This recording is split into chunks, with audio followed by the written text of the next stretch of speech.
Olá, muito bom dia, boa tarde, boa noite, que Deus continue lhe abençoando. Estamos aqui nesta noite de domingo, com as pérolas do amor de Deus. E eu queria pedir a você que você desse aí o seu like, que você também compartilhasse esse vídeo com outras pessoas e, se você puder, se torne um membro do canal, nos apoie nesse trabalho, tá bom? Olha só, nós vamos colocar um hino agora que eu recebi da Daniele. Eu recebi esse hino da Daniele. Aliás, ela mandou três hinos do tio dela, o Manuel Silva. São hinos antigos, eu nem conhecia esses hinos, mas eu vou colocar para você um hino aí do senhor Manuel Silva, que é tio da Daniele. Vamos ouvir esse hino. No céu não entra pecado, fadiga, tristeza nem dor. Não há coração quebrantado, pois todos são cheios de amor. As nuvens da vida terrestres não podem a glória ofuscar do reino de gozo celeste que Deus quis para mim preparar. Irei eu pra linda cidade, Jesus me dará um lugar com os crentes de todas as idades. A Deus hei de sempre louvar. Do céu tenho muitas saudades, das glórias que lá hei de ver. Oh, que gozo vou ter quando eu vir meu Senhor, rodeado de grande esplendor. Pagar não é necessário a casa que lá hei de ter, o meu eternal vestuário no céu nunca vai se romper. Jamais viverei em pobreza, aflito no meu santo lar. Ali há bastante riqueza, da qual poderei desfrutar. Irei eu pra linda cidade, Jesus me dará um lugar com os crentes de todas as idades. A Deus hei de sempre louvar. Do céu tenho muitas saudades, das glórias que lá hei de ver. Oh, que gozo eu vou ter quando eu vir meu Senhor, rodeado de grande esplendor. No céu o luto é banido, enterros não hão de passar, sepulcros jamais são erguidos, lá mortos não vou encontrar.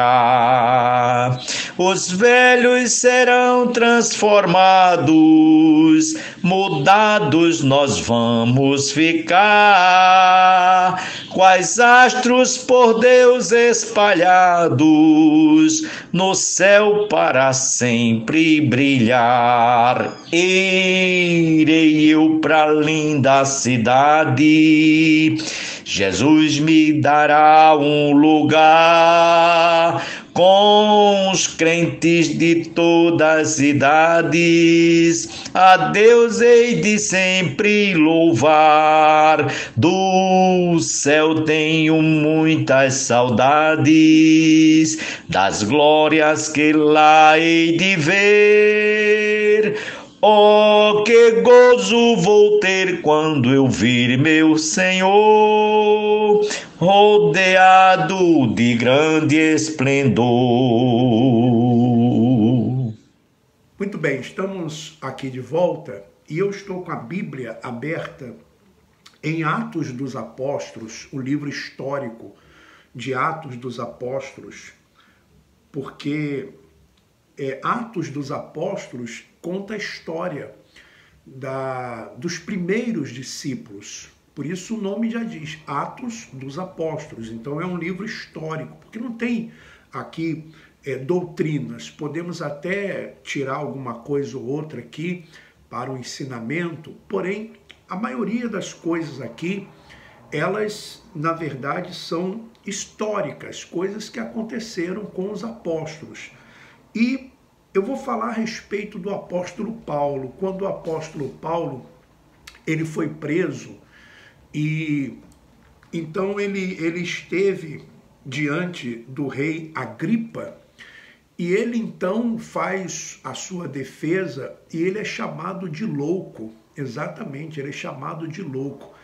E eu gostaria muito de fazer uma comparação, não fazer uma comparação, mas alertar você para o tipo de mensagem que o apóstolo Paulo pregava, e aí poderíamos também citar os outros apóstolos, como Pedro, embora Pedro, Tiago e João, eles eram da circuncisão, mas eles falavam a respeito da mensagem da cruz.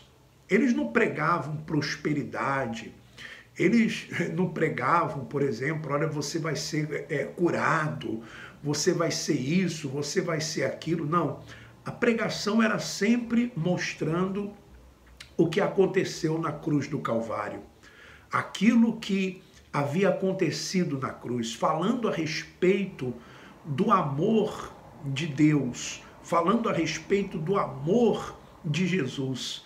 Isso é maravilhoso. Quando nós conhecemos a graça, quando nós temos o entendimento da graça, nós passamos a perceber isso.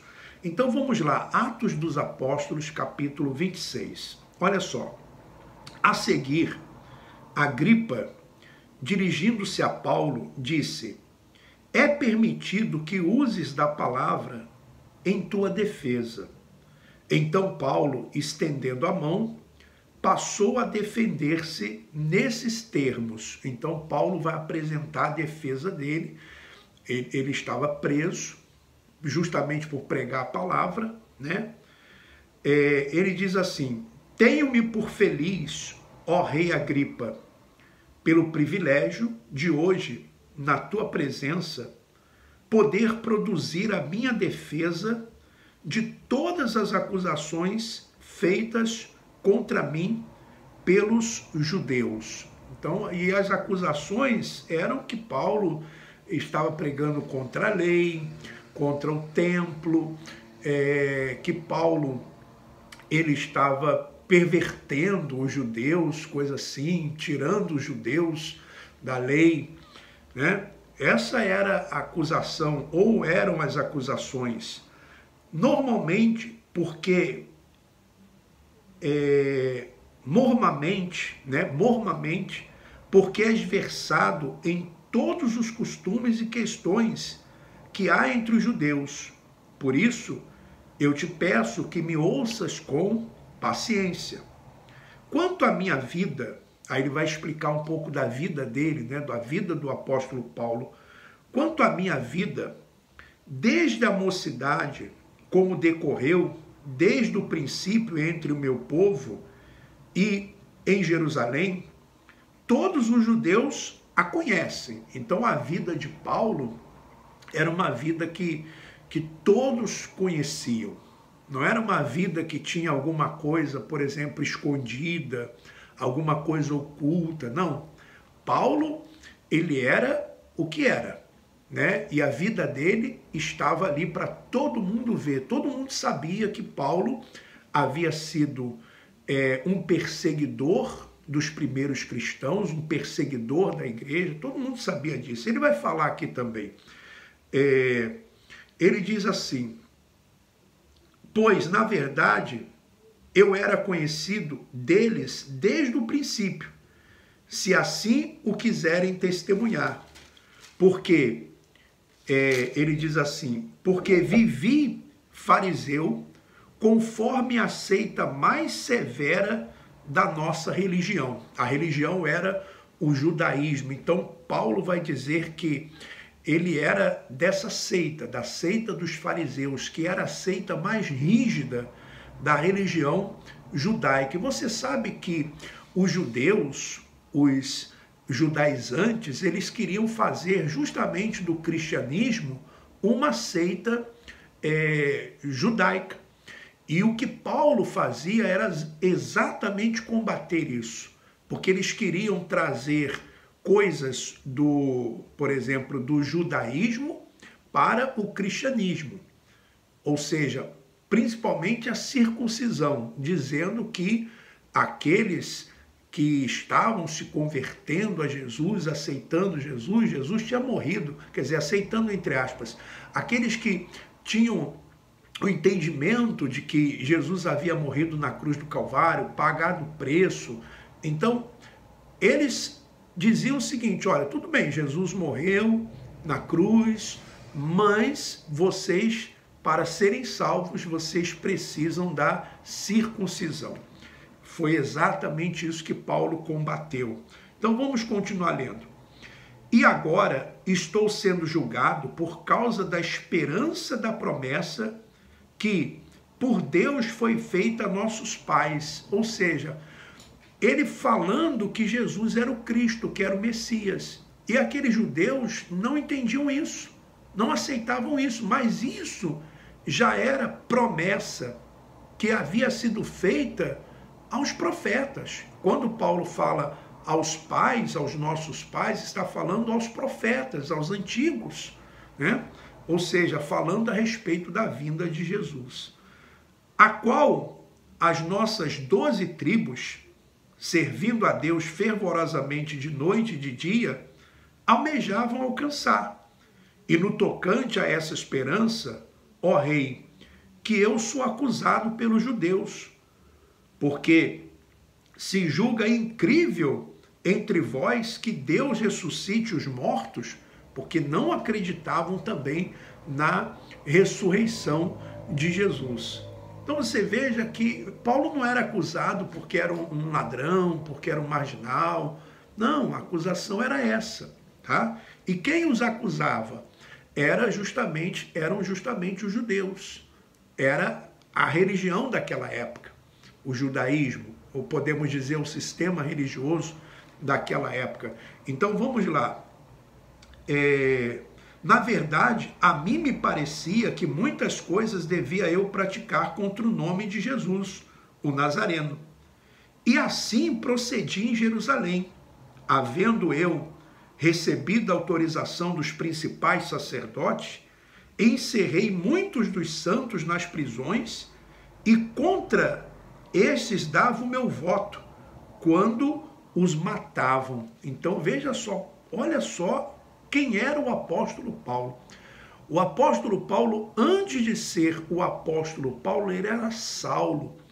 Ele era um perseguidor ferrenho dos cristãos, dos primeiros cristãos. Ele dava o voto dele para matar cristãos. Ele prendia cristãos. Era um homem temido pelos cristãos, podemos assim dizer. Tanto é que não acreditavam muito na conversão de Paulo, porque achavam o seguinte, não, ele está apenas querendo saber das coisas aqui, porque no fundo ele tem uma outra intenção, para você ver, né? E vou continuar lendo, que coisa interessante. Versículo 11.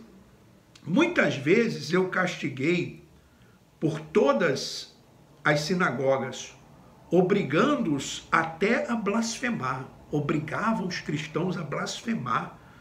Esse era o apóstolo Paulo. Antes de ser o apóstolo Paulo. Que coisa. E, demasiadamente enfurecido contra eles, mesmo por cidades estranhas, os perseguia. Com estes intuitos, parti para Damasco, levando a autorização dos principais sacerdotes e por eles comissionado. Ao meio-dia, ó rei, indo eu, caminho fora, vi uma luz no céu, mais resplandecente que o sol, que brilhou ao redor de mim e dos que iam comigo. E, caindo todos nós por terra, ouvi uma voz que me falava em língua hebraica. Falava em língua hebraica. Que interessante, né? Jesus poderia ter aparecido falando em outra língua, né? Uma língua estranha, como dizem que existe língua estranha, mas ele falou em hebraico, a língua que Paulo entendia, né? Veja só os detalhes, né? Falando em língua hebraica, que Paulo, né, entendia. Paulo também entendia outros idiomas. E dizia o seguinte: Saulo, Saulo, por que me persegues? Dura coisas é recalcitrares contra os aguilhões. Então eu perguntei: quem és tu, Senhor? Ao que o Senhor respondeu: eu sou Jesus a quem tu persegues, mas levanta-te e firma-te sobre os teus pés, porque por isto te apareci, para te constituir ministro e testemunha, tanto das coisas em que me viste, né, como daquelas pelas quais te aparecerei ainda, quer dizer, coisas que ainda seriam reveladas, livrando-te do povo e dos gentios para os quais eu te enviei, para lhes abrires os olhos. Então, Paulo foi enviado para abrir os olhos dos gentios e para abrir os olhos também dos judeus, aqueles que eram escolhidos, é claro, né? Para lhes abrires os olhos e os converteres das trevas para a luz e da potestade de Satanás para Deus, a fim de que recebam eles remissão de pecados e herança entre os que são santificados pela fé em mim. Pelo que, ó rei Agripa, não fui desobediente à visão celestial, mas anunciei primeiramente aos de Damasco e em Jerusalém, por toda a região da Judéia, e aos gentios que se arrependessem e se convertessem a Deus, praticando obras dignas de arrependimento. Por causa disto, alguns judeus me prenderam, estando eu no templo, e tentaram matar-me. Tentaram matar o apóstolo Paulo várias vezes. Mas, quer dizer, conseguiram, né? Porque o apóstolo Paulo, ele foi decapitado, né? Ele morreu decapitado. E você observa que os apóstolos, eles eram assim perseguidos e morriam por causa do evangelho. Eles sofriam por causa do evangelho. Eles passavam essas situações todas elas por causa do evangelho. E é isso, meu irmão, minha irmã, que nós devemos perceber. O evangelho, né, que são as boas novas, ou seja, anunciar que Jesus morreu na cruz do Calvário, anunciar, por exemplo, que nós somos salvos pela graça, mediante a fé, e isso não vem de nós, é dom de Deus. Então, as boas novas, elas são anunciadas. Porém, veja que os homens de Deus, eles nunca tiveram facilidades. Eles nunca tiveram facilidade. Pelo contrário, eles sofreram muito. Muito por amor ao Evangelho. Muito por amor a Jesus. E por amor àqueles que eles queriam levar a mensagem. É isso que motivava eles. O que motivava eles não era, por exemplo, o dinheiro, não era a fama. Pelo contrário, não era dinheiro, não era fama, não era poder, não era poder político, não. Era o amor mesmo de levar a palavra. Porque eles viviam essa chama dentro deles. Vou continuar lendo. Veja bem, versículo 22, mas alcançando o socorro de Deus, permaneço até o dia de hoje, dando testemunho, tanto a pequenos como a grandes, nada dizendo, senão que os profetas e Moisés disseram haver de acontecer, isto é, que o Cristo deveria padecer e, sendo o primeiro da ressurreição dos mortos, anunciaria a luz ao povo e aos gentios. Dizendo ele essas coisas, em sua defesa, Festo, um homem chamado Festo, interrompeu em alta voz: estás louco, Paulo? Então chama Paulo de louco. Estás louco, Paulo? As muitas letras te fazem delirar. Paulo, porém, respondeu: não estou louco, ó excelentíssimo Festo. Pelo contrário, Festo era um governador da província, né, da Judéia. Pelo contrário, digo palavras de verdade, de bom senso, porque tudo isto é do conhecimento do rei, a quem me dirijo com franqueza, pois estou persuadido de que nenhuma destas coisas lhe é oculta, porquanto nada se passou em algum lugar escondido. Acreditas, ó rei Agripa, nos profetas? Bem sei que acreditas. Então Agripa se dirigiu a Paulo e disse: por pouco me persuades a me fazer cristão. O Paulo estava quase convencendo o rei Agripa, né? Paulo respondeu: assim Deus permitisse que, por pouco ou por muito, não apenas tu, ó rei, porém todos os que hoje me ouvem se tornassem tais qual eu sou, exceto essas cadeias. A essa altura, levantou-se o rei e também o governador, e Berenice, bem como os que estavam assentados com eles, e, havendo-se retirado, falavam uns com os outros, dizendo: este homem nada tem feito passível de morte ou de prisão. Então o rei Agripa se dirigiu a Festo e disse: este homem bem podia ser solto, se não tivesse apelado para César, porque Paulo apelou para a sua cidadania romana, para ir até Roma, né? Aliás, ele queria ir a Roma, acabou que foi quando ele foi preso. E veja só, meu irmão e minha irmã, como era a mensagem. A mensagem era tão simples, era tão singular, era tão direta, que fazia com que as pessoas, elas, ao ouvirem aquela mensagem ou aquelas mensagens, elas ficavam assim mesmo. Uns chamavam de louco o que Paulo estava... Paulo é como se ele fosse um louco falando aquelas coisas. Como pode o Cristo padecer? Como pode isso? Como pode um homem como Paulo, que foi... mandou matar cristão, perseguiu cristão? Mas esse é o amor de Deus, meu irmão e minha irmã. Por isso que, por pior que você ache que seja a pessoa, você não pode jamais fazer juízo, porque essa pessoa amanhã pode ser uma pessoa muito usada pelo Espírito Santo, como foi o apóstolo Paulo. O apóstolo Paulo é a maior prova de que o amor de Deus é realmente incondicional, é inexplicável, porque Paulo, antes de ser o apóstolo Paulo, ele era Saulo, perseguia, prendia e matava cristãos.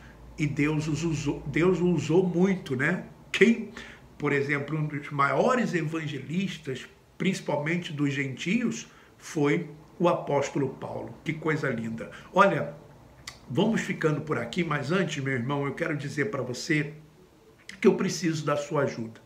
Preciso mesmo. Veja só, nós estamos fazendo uma ação solidária, onde nós temos alguns livros que nós queremos levar esses livros para idosos. E eu estou precisando de pessoas, eram aproximadamente uns 70 livros, nós já conseguimos uns 40 pessoas que doassem 40 livros, e faltam mais ou menos uns 30 livros. Esse livro aqui em Portugal, ele custa 10 euros. 10 euros. 10 euros aqui em Portugal é mais ou menos uma refeição, 7 euros, 8 euros uma refeição.